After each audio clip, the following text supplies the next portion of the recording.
เขาเห็นปลาดุกเขา ปลาดุกและ ทึกนี่ ปลาปากเจ้าปลาดุกบ่ โดยเขาเห็นปลาดุกในน้ำเขาไปเอา โอ้ปากมื้อนี้บ่ โดย โพงเลยจนโพง ปวดบ่ตอนนี้น่ะ เจ็บแห้งเขานอนหมดมือเขาไปเอาพระกูดกำลังได้เต็มเป้า มันมีพิษและปลาดุก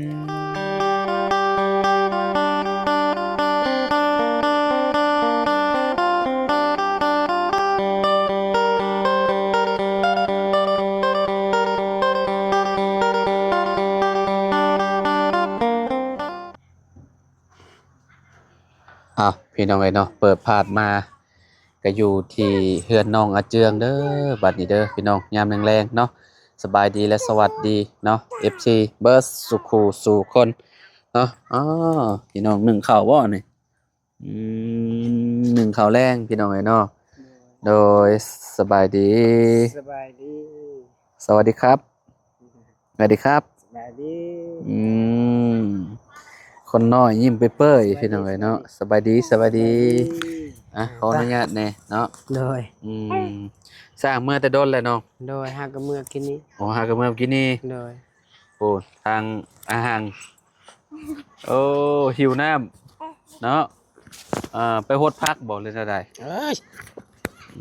แน่นอนอะไรได้คนน้อยนี่กับไม้นี่มักแห้งอะไรกับไม้นี่ดึงออกโลดเนาะ ดื้อแท้ สร้างบรรทัดกระเมื่อพี่น้องเอ้ยเนาะ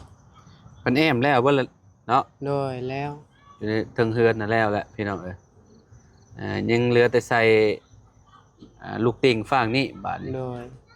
อยู่ฝั่งนั้นเพิ่นใช้แล้วแหละพี่น้องเอ้ยเนาะเป็นจังได โดยดีใจ คักปัญญังบัดนี้เนาะ โดยครับ ถือว่าสุดยอดเลยพี่น้อง โด เอ้ย ยงาม งามงามงาม โดย เนาะงามบ่เฮือนเจ้า งามบ่งามบ่น้ำตาเพิ่นยังย้อยอยู่พี่น้องเอ้ยเนาะใครนี่ล่ะว่า โดยใครๆดื้อแท้ จักบ่เชิงเข้าตาเพิ่นเนาะลูกใส่ขี้มอดขี้หยังหั่นแหละเด้เริ่มบ่ได้ย้อยแล้วใครนี่แล้วเนาะ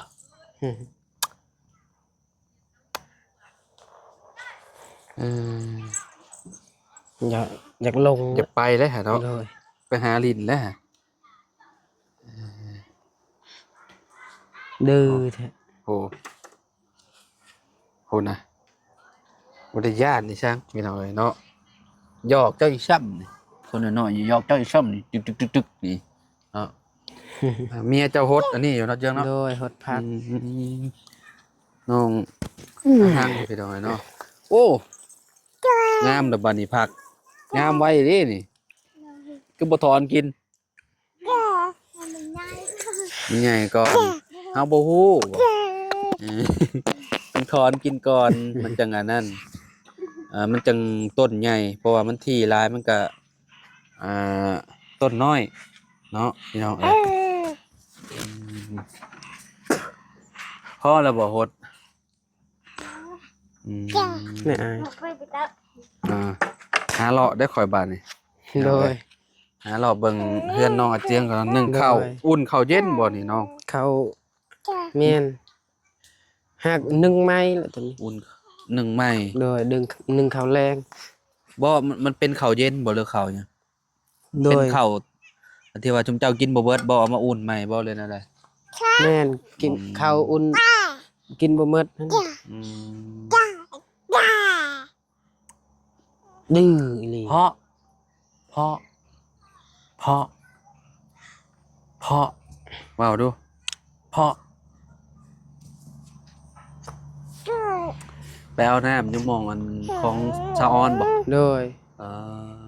ชาวออนเราต่อมันจะใช่ก็ ต่อเราต่อมาจากน้ำสร้าง น้ำสางบาดาลนี่นะ โดย เรามาทดสวนเรา โดย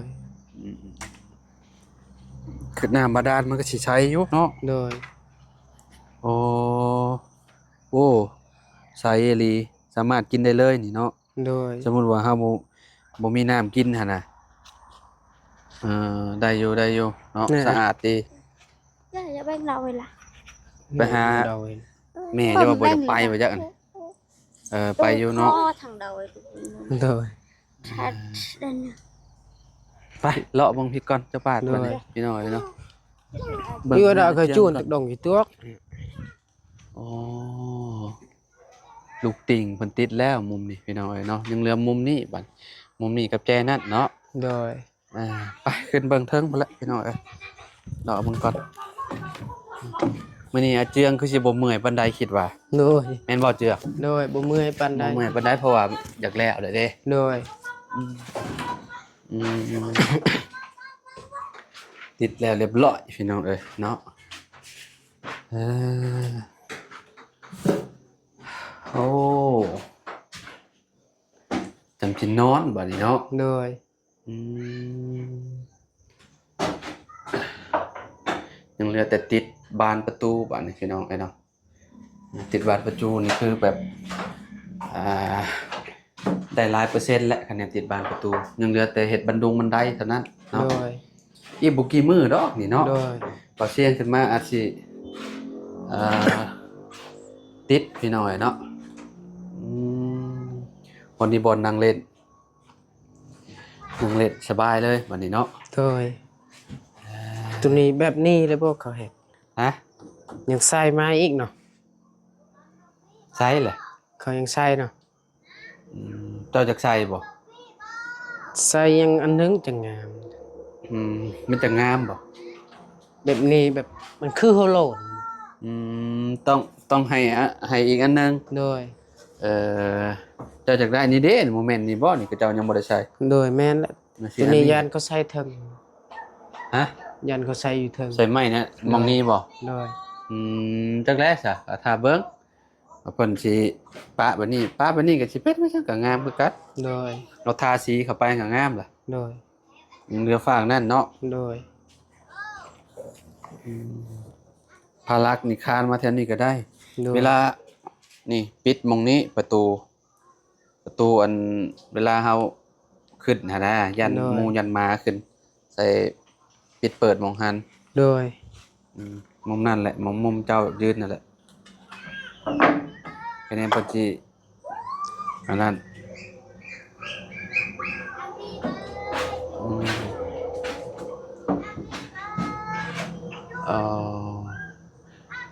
แขกคนมาก็สามารถนอนได้อยู่แถวนี้ โดย เป็นหยังเนาะบ่เป็นหยังดอกเพราะว่าพ่อเฒ่าเพิ่นก็ดนๆมาเยี่ยมเทื่อนึงเนาะเพิ่นบ่ได้มาตลอดเนาะ โดย เพิ่นยังบ่ได้มาเห็นแล้วว่านี่อันเฮ็ดเทือนสิแล้วแหละ โดยยังบ่เห็น ฮะ เรายังบ่ได้เห็น มาแต่ตอน ตอนเขายกเสาน่ะ ตอนยุกเสาหั่นแหละเนาะเรามาเนาะ ตอนยกเสากับตอนเขาไปส่งสาย แต่ตอนเฮ็ดสิแล้วน่ะยังบ่ได้มา บ่ได้มาเลย ยังบ่ได้มาเบิ่งเนาะ โดย มาเบิ่ง แม่ บัดนี้คือสิโอ้ แม่เฒ่าเฮาก็บ่ได้มาจักเทื่อเลยล่ะ แม่เฒ่าเฮง เห็น แม่เฒ่า แต่ เฮงขับบ่ได้เห็นจักเทื่อแม่นบ่ โดย เออแล้วพุ่นแหละขึ้นพุ่นแหละจังมาเนาะ โดยขึ้นจึงมาบอก บ้านหลังใหม่พุ่นแหละจัง เนาะ บอกพ่อเฒ่าแม่เฒ่ามาแสดงความยินดีนำลูกเคยแหละ โดย แต่ตอนเฮ็ดอิหยังเราก็ยังบ่ได้เห็นเพราะว่า เนาะ เราก็มายากอะไรเนาะ โดย มีจักคนนะอยู่ในเฮือนเมียน่ะ หลาย แบบว่าลูกหลานก็มีบ่ ลูกหลานมี เอ่อหลานนี่จักคน หลานซองและน้องแบบลูกยังบ่เอาผัวเอาเมียซองเป็น4 อ่า อายเราอีก อ่า กับเมียอายเราอีก 6 แต่เจ้าออกเฮือนไผเฮือนลาวหรือว่าผู้ที่ว่าเอาลูกเอาเมียนะ ยังแต่น้องเรายังน้อยน้องเรายังน้อยซำใดน้อง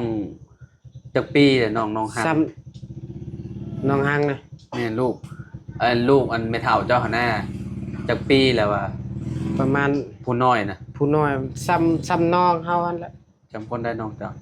น้องเฮาผู้น้องสุกอันเด้ จักปีน้องเจ้า น้องสุกอันประมาณ13บ่ ประมาณน่ะบ่ โดย โอ้13 ปีหนึงก็ยังน้อยอยู่แล้วเนาะ โดยยังน้อย เด็กน้อยอยู่เรามามื้อนั้นเราก็ หนุ่มอยู่แล้วผู้เฒ่าจ้ะเนาะ โดย แม่เฒ่าเป็นบ่ได้นะแม่เฒ่า แม่เฒ่า เติบบ่ ยังบ่ได้เท่าคือกันแหละกับพอเท่าครับ คือกันเลย โดยแต่ว่ามันเตี้ยๆนะ แต่ว่าเราบ่ได้สูง โดยเตี้ย เตี้ย คื คือ อ เมียเฮา คือเมียเจ้านี่ โดยคือเมียเฮาเลยเตี้ย หน้าตาคือกันบ่ โดย โอ้บ่ได้แตกต่างกัน โดย เพิ่นบ่เคยมาพี่น้องเนาะบ่เคยแบบตั้งแต่อยู่เพื่อนเนาะ โดย มีแต่พอเฒ่าและตอนนั้นเรามาซื้ออิหยังบุตอนนั้นเราเจอนะเหลาซื้อเหลาแล้วก็โดนเลยมื้อนั้นเห็นลุงเพิ่นมา โดย มาเล่นน้ำเนาะลุงหรืออิหยังนี่แหละกับเป็นหยังไอ้เคยบ่ แม่นไอ้เคย ไอ้เคยเพิ่นมาแวะมื้อนั้นมามื้อนี้เจืองโอ้สุดยอดเลย มามื้อนี้ ฮะ พ่อแม่ อันนั้นพ่อเฒ่าแม่เฒ่าได้เห็นแล้วเราเราขนาดบ่ได้แม่เฒ่าเฮาขนาดยังบ่ได้เห็นเฮือนเราก็ดีใจแฮงเลย เราเคยเว้าบ่ โดยเราเคยเว้าใส่พ่อเฒ่าเฮาพ่อเฒ่าเฮามานี่แล้วก็บอกเฮาแล้วว่าดีใจแฮง ดีใจนำลูกน้ำเต้า ดีใจนำลูกน้ำเต้า ที่ได้เฮือนหลังงามอยู่ โดย สำนีก็ภูมิใจแฮงได้เนาะ โดย มันคนเฮานี่พี่น้องเพื่อสิได้เฮือนหลังหนึ่งน่ะบ่แม่นเรื่องง่ายๆเลยพี่น้องเอ้ยเนาะเฮงดีเฮ็ดชงแบบนี้เฮงบ่ให้ว้าวแล้วมูลค่าเนาะเฉพาะคอยหาเงินให้ได้เฮือนหลังนี้จนเฒ่าก็บ่ได้ ซ้ำนั่นก็ยังยากๆแล้วติ โดยจะสำนั้นโดยสำนั้นก็ดีใจแล้ว ได้ซ้ำนั่นก็ถือว่าภูมิใจแล้วซ้ำนั่นก็ได้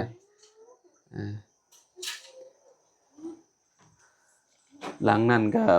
เบิดหลายเติบเลยพี่น้องเอ้ยเนาะพาไม้กระจุงกระจาดอิหยังสังกะสอกสังกะสีก็หลายๆอย่างเนาะสำเพื่อนแหละนั่นก็ได้กระต๊อบนั่นก็ได้เนาะก็แน่ว่าบ่มีอีหลีซ้ำนั่นก็อยู่ได้เนาะพี่น้องเอ้ยอันนี้ก็มีแต่รักษาดีๆหั่นแหละเนาะผู้ใหญ่เพิ่นช่วยๆเข้ามาแหละเพิ่นก็อยากให้เป็นครอบเป็นครัวเพิ่นซอยมาเนาะพี่น้องบ่แม่นว่าสิเฮ็ดเรือนให้แล้วสิผิดเถียงกันมันก็บ่คักพี่น้องเอ้ยเนาะอันนี้เพิ่น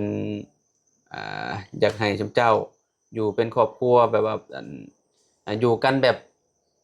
อย่างอบอุ่นหั่นน่ะเนาะบ่ให้ผิดเถียงกันเนาะเพราะว่าวัยรุ่นเด้พี่น้องเอ้ยเนาะวัยรุ่นนี่ก็ต้องใจเย็นเนี่ยได้พี่น้องอยู่นำกันถ้าแบบผิดเถียงกันตลอดนี่อยู่กันยากๆพี่น้องเอ้ยเนาะคือแบบผู้ใหญ่เพิ่นเฮ็ดเรือนให้นี่ก็เนาะย้อนนี่แหละเพิ่นอีต้นสงสารลูกเจ้ากับเมียเจ้าเนาะที่ไปที่มาก็คือ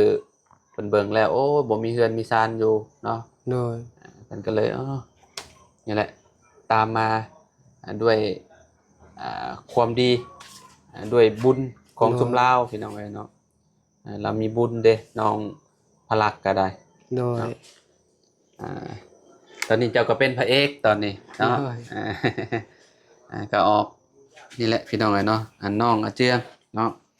ก็มื้อนี้ก็มีแต่อาเจืองออกคลิปตลอดแล้วก็เมียโดนๆออกน้องเมียก็ได้พี่น้องเพราะว่าบ่แล้วบ่จันบ่จันมาแล้วเนาะพี่น้องเอ้ยเนาะเฮามีขนมอยู่ในรถเนาะสิเอาให้น้องๆไปลงไปข้างล่างก่อนเจ้าห้องเพิ่นมาแน่อันลูกสาวออนเรามาแล้วพอดีมีลูกอมพี่น้องเอ้ยเนาะลูกอมเนาะเดี๋ยวให้น้องเอาเจืองเพิ่นเอาให้มีจักคนนี่เอาเจืองนี่โดยเอาแจกให้น้องเพิ่นขอบใจเด้อมาน่าไปก้าวให้ผู้ละโดย 4-5 อันก็ได้ดอกมันน้อยๆนึงคนน้อยๆนึงเนาะผู้ละ4เนาะสบายดีล่ะโดยเนาะลูกอมเอาไปอม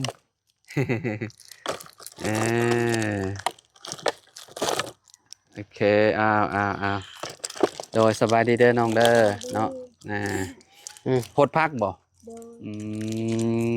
ผู้ใหญ่ก็อมได้อยู่ผู้ใหญ่ก็ได้ สิใช้เบิดเท่านี้บ่ลูกเจ้าจะคนน่ะลูกเจ้าเอาแบ่งๆให้เพิ่น โดย เนาะอันอาเจืองก็เอาไปให้น้องนํก็ได้ โดย เออลูกอม อ่า พี่น้อง ย่อง เนาะ ย่อง ลูกอมเอาไปอม อมหลายก็บ่ดีเป็นหวัด โดย มันหวานเด้เนาะ แปะแล้วอันนั้น แปะเอาเนาะแปะเอา เจ้าก็เอาเมื่อให้น้องให้หลานเจ้าน้ำ โดย เด้อ พอแล้ว เด้อ โดย เนาะพี่น้องก็ประมาณนี้แหละพี่น้องเอ้ยเนาะภารักคือสิโอ้บ่อมติภา เรา รัก เล่นเราเล่นได้ เราลิ้นละล่ะเนาะลิ้น เนาะ ลิ้นเอาเนาะให้น้องเพิ่นเมื่อเฮ็ดอยู่เฮ็ดกินพี่น้องเอ้ยเนาะทางน้องออนเนาะ มื้อนี้เฮาไปเอาผักกูด ได้บ่ ได้ อ๋อมื้อข่อยสิให้เจ้าไปหามาให้เด้อเดี๋ยวสิบอกเด้อ โดย พอดีเดี๋ยวซื้อเมื่อให้ทางแม่น้องพลอยไซเพิ่นอันนั้น เฮาให้ ให้เพิ่นลวกแล้วเพิ่นมักสุป กินเดี๋ยวนี้เฮาให้ เดี๋ยวนี้ก็มีอยู่เดี๋ยวนี้ อ่าเฮ็ดได้ดีเด้เบิ่งซื้อไปฝากเอาไปฝากไว้นำเอ้ยอารมณ์ดีก็ได้ มีจักอันน่ะมีหลายบ่ ลาย โอ้ เฮามาคือปลาเจ็บนี่ ฮะ เห็นปลาดุกเขา ปลาดุกและ ทึกนี่ ปลาปากเจ้าปลาดุกบ่ โดยเขาเห็นปลาดุกในน้ำเขาไปเอา โอ้ปากมื้อนี้บ่ โดย โพงเลยจนโพง ปวดบ่ตอนนี้น่ะ เจ็บแห้งเขานอนมืดมืดเขาไปเอาผักกูดกำลังได้เต็มเป้า มันมีพิษและปลาดุกใส่ใหม่มันก็ตายแล้ พี่ ว น้องเอ้ยเนาะ เขาอยากให้ลูกเขากินเลยเขาอยากป้อนลูกเขาให้ลูกเขากินเขาเห็นเคยแบบเคยเขาไปสอนกับเขาได้กับประเด็เป็นยั่งมือนี่กับทึกนี่เจ็บแห้งเขาอยากให้แน่อยู่ปลาเขายาน แต่ตอนนี้มันไข้เนี่ยล่ะบ่ตอนนี้หรือว่าจังได๋ เจ็บแห้ง อืม น้องเขาโทรบอกว่าเนี่ยได้เจ็บแห้งก็ไปซักอยู่ข้างนอกบ่เป็นหยังน้องเฮาอดเอา มันต้องกินยาแก้ปวดเนาะตอนนี้ปวดบ่ตอนนี้ โดย ลูกเจ้ากินนมเจ้าอยู่บ่ โดยกินน้ำให้ อืม ได้อยู่ยังบ่ได้ เอา ยาแก้ปวดก็กินได้อยู่หรอวะเนาะเฮาปวดแล้วเฮากินลูกบ่น่าสิเกี่ยวกันติ ป้าไอ้อันบาร์เบาะบาร์จอนก็มันจ้า พี่น้องเอ้ยเนาะย้อนอยากให้ลูกได้กินแล้วก็ได้เนาะอื ก่อน ม เปิดเป็นอันบาร์จอนไปบอกว่ามันจ้า เอาน่ะอยากได้พักเนาะเอาให้50,000เด้อพักนะ เอาให้ไอ้ละล่ะ บ่เอาซื้อขนมให้ลูกเจ้าเด้อ ซื้อยา ซื้อยากินเนาะซื้อยากินเด้อไปซื้อยากินทิ่มเลยเอาบักหล่าถือเอาบักหล่าหรือหมูยิงอีหล่าถือไว้เออเอาถือเอาเนาะเมื่อซื้อยากินยาแก้ปวดเด้อน้องเด้อมันจังเพราะว่ามันปากเลยเฮาปวดเด้ต้องซื้อยาแก้ปวดเพราะว่าค่อยมีแต่ยาพารามันบ่น่าสิดีที่มันเป็นยาอันแก้ ยาปลา แก้ปวดหัวอีหยังนะมันสิช่วยกันได้บ่ ยาปลานี่ก็แบบกินแบบให้เจ็บหัว แม่นเป็นยาพาราน่ะซื้อเฮาปวดน่ะก็น่าสิแก้ได้อยู่ดอกเนาะบ่แล้วเดี๋ยวสิไปเอาน้ำดอกเด้ออันน่ะเด้อไอ้ผักกูดเด้อ ลูกเขาไปเอาเลย เอาลูกเจ้าไปเอาบ่ ดู อืมอ๋อคนบ่ถึกนี่เจ็บแฮงได้อันนี้ปักนี่เงียงปลาดุกปักนี่พี่น้องเอ้ย อันบาร์จอนปนบอก เจ้าเคยบ่เคยบ่ เคย เจ็บแฮงบ่เจ้า เจ็บแห้ง ข่อยบ่เจ็บและข่อย เออ ข่อยบ่ได้เจ็บปานใด ก่อนจะไอ้เดอร์จอน เป็นบางคนคือกัน คือเจ้าบ่เจ็บ ตอนนี้เท่าเทื่อหน้ามันสิเจ็บ แม่นตอนเฮาเป็นวัยรุ่นนี่บ่เจ็บ โดย ข่อยคือกันแต่แนมปลาดุกปักนี่บ่เจ็บ โดย มันก็แล้วแต่คนคือน้องเพิ่นเว้าแหละพี่น้องเอ้ยเนาะบางคนนี่ก็แพ้ถือทิ้งคิงไข่ย้อนเลยพี่น้องเอ้ยเนาะเวลามันปะเจ็บแม่นบ่ เราเจ็บแต่ตอนนี้เท่าเทื่อหน้าเราบ่ได้เจ็บอีก เจ็บแฮงได้พี่น้องมีบ่คนเป่าคนหยังแถวๆนี้นะ มี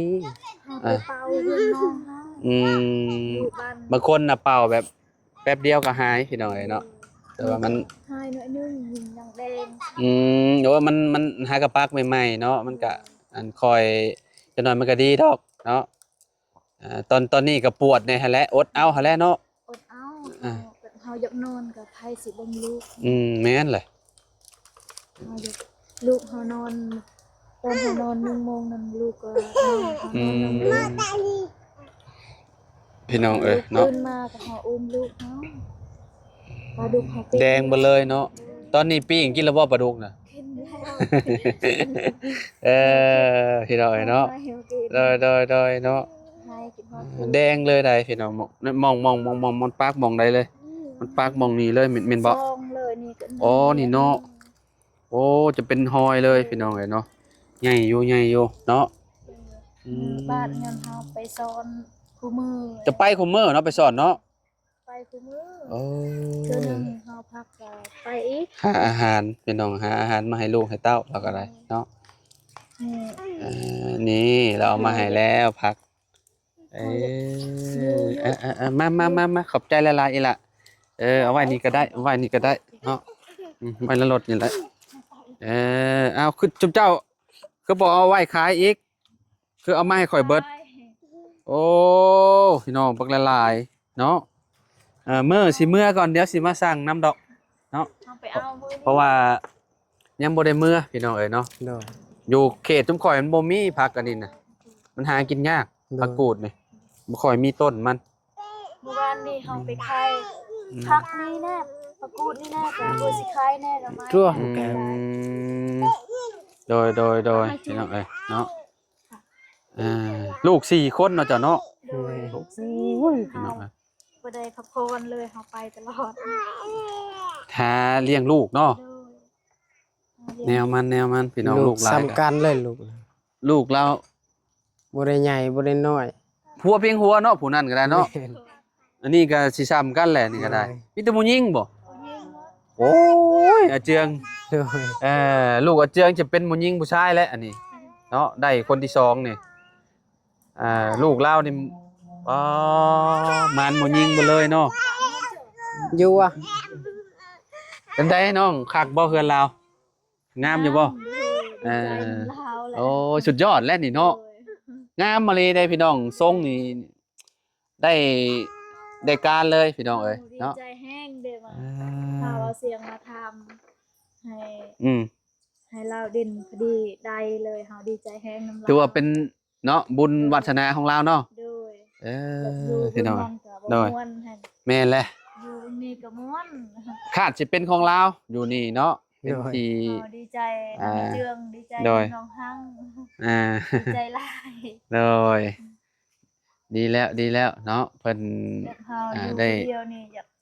เป็นเจ็บเป็นไข้อยากให้เราเบิ่งแยงกันเลย อืมก็ยังคล้ายห้องหากันได้เนาะอยู่ใกล้ๆกันพี่น้องเอ้ย ใจกัน อ่า เฮาดีใจแฮงเลย โดย เฮาสบายดี โดยบ่เป็นหยังเนาะผมเจ็บจะได้คนไข้ยามีปัสนาสิ่งใดก็ได้สิ่งนั้นเราก็ได้เงินเดือนก็ได้เงินเดือนเด้อ โดยขอบใจละลายไปพาลูกเมื่อพักผ่อนบัดนี้เนาะหายไวๆเด้อโดยพี่น้องเอ้ยเนาะ โดย ทางลาวก็ปลาดุกปักมือว่าซั่นพี่น้องเอ้ยเนาะโอ้ยเป็นตากระบาปเพิ่น มั พี่ น น้อง มี เอ้ย พิษเปิด มีผิดตัวนี้มีผิดเด้อนี่เนาะ โดยใส่ในต้นไม้ตายหรือต้นไม้ อันเงียงมันนี่ได้ โดย เรียบร้อยเลยบ่ โดย อ๋อ เฮาก็บอกมื้อนั้นเบาไหล ค่อยได้ยินเบาไล่เว้าให้ฟังอยู่ โดย คือว่าน้องอาเจียงว่าเอาเงียงปลาดุกปัก สมมุติว่ามันตัวใดที่มันเป็นผิดน่ะเอาไปปักใส่ต้นไม้ว่าต้นไม้สิตายว่ะ โดย ตายแท้บ่ ตายแท้ เฮาเคยเฮ็ด เจ้า แล้ว เคยบ่ โดยกกอันนั้นกกมักบก โมเมนต์มันสิตายแล้วบ่จัก ฮะ โมเมนต์ต้นมันสิตายแล้วบ่จักว่ะ บ่แม่นต้นมัน ฮะ ยังแห้งแบบนี้เลยเบิ่งเอา โอ้ยังเขียวๆแบบนี้ ยั บ่ งเขียวแบบนี้เล อื ย ม ตายมันจนหากไม้มันจนตกแบบนี้ มันเป็นแบบหลอดแบบนั้นเลยบ่ โดย เออ มันคอยตายแหละมันตายมันคอยตาย โอ้พี่น้องเอ้ย มันบ่ เาะ คือกับเฮาตัด อืม มันคอยเหี่ยวไปใบมัน อืม ยอดนะ มันก็เป็นแบบนั้นเลย มันคอยตกเทื่อละใบมันค่อยร่วงลงบ่โดยอ๋อประมาณเดือนปลายเห็นบ่ฮอดเดือนประมาณ2ทิศ3ทิศเห็นเลยใบมันเขียวใส่ใต้มันมีพิษเด้ปลาดุกมันมีพิษเฮาเฮ็ดอยู่สวนหลายแล้วหลายต้นเห็นบางโตก็โตบ่มีก็ธรรมดาเนาะหรือว่ามีคูโตบ่ คู่โตเลยแม่นปลาดุกมันบ่เอาแล้วปลาดุกเงี้ยงมันนี่แบบถ้าถือคนที่ว่าแบบแพ้น่ะ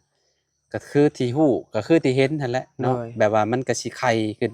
มือน่ะบวมมันขึ้นฮอดพี่แม่นแล้วก็มันสิสมมุติว่ามันปากมองมือซะพี่มันมาตำหม่องขี้แห้พี่น้องเอ้ยเนาะมันสิแบบปวดหั่นน่ะคือเฮานี่จักแรกตอนนี้เฮาบ่ฮู้ตอนเฮาเป็นวัยรุ่นน่ะเฮาบ่ย้านเวลามันปากเฮาก็บ่ได้เจ็บไปก็ว่าปลาดุกปักนี่ถือว่าแบบโอ้อยู่บ่ได้กินบ่หลับแหละพี่น้องนอนบ่หลับซะดอกมันเจ็บแม่นอีหลีเจ็บอีหลีแต่ว่าข่อยว่าข่อยคือบ่เห็นแพ้ว่ะมันเป็นหรือว่าเฮายังหนุ่มบ่หรือว่าใดแม่นเฮาแบบเฮาบ่เจ็บตอนนี้บัดเฒ่าพูดบัดเฒ่ามันสิเจ็บเด้กับเพิ่งน่ะตะกี้น่ะข่อยเฮาบ่ย้านตะกี้เพิ่งแต่ข่อยไปถึกโตใดโตที่มันมีพิษบ่หรือว่าแนวใดมันตอดข่อยนี่กระโตข่อยนี่ร้อนเป็นไฟแบบแถวนี้แดงเบิดกระโตอ่องร้อนแล้วก็คันขึ้นมาตุ่มแย่ถึกนี่ขึ้นมามุ้ยถึกนี่พี่น้องแบบหายใจกับผืดเข่าป้อสงสัยถึกโตมันพิษตัวนั้นน่ะเพราะว่าบัดนี้บ่กล้าเลยบัดนี้เห็นเพิ่งก็บ่กล้าจับเลยย่านเลยถึกตัวนั้นตัวแม่แหละฮะตัวแม่และตัวผู้มันบ่มีปานใดพิษอ๋อตัวแม่มันมีพิษตัวแม่ตะกี้นี่แถวแข้งนี่เวลามันตอดนี่ก็บวมซื่อๆครับบ่ได้เป็นหยังแต่คุมื้อนี่บ่ได้ย่านเลยคุมื้อนี่บ่กล้าเลยพี่น้องเอ้ยเนาะคือว่าเนาะเฮาไว้ใจบ่ได้สัตว์แต่ละชนิดเนาะแต่ว่ามันก็มีพิษได้พี่น้องเอ้ยบางโตก็ได้เนาะไปซะเดี๋ยวขอโตแล้วเนาะพี่น้องเดี๋ยวให้น้องอาเจืองเพิ่นเนาะไปกินข้าวกินน้ำก่อนเนาะมื้อนี้ก็เข้ามายามแรงๆพี่น้องเอ้ยเนาะส่งให้กินแล้วบ่นมใหม่นะโดยยังอยู่ยังบ่โดยอ้ายเจ้าคือสิส่งแล้วนะอ้ายเจ้าเนาะหายค่อยส่งแล้วเรียบร้อยแล้วโดยมื้อแรงก่อนสิไปหามื้อหน้าเดี๋ยวสิเข้าไปหาทางลาวก่อนพี่น้องเอ้ยเนาะไปหาทางบ่าวเมืองเนาะชื่อเมืองได้เนาะโดยอยู่ดีมีแฮงเนาะโดยสบายดีเด้อพี่น้องเด้อเนาะมื้ออื่นเจอกันพี่น้องเอ้ยเนาะโดยสบายดีเด้อพี่น้องขอบคุณหลายๆ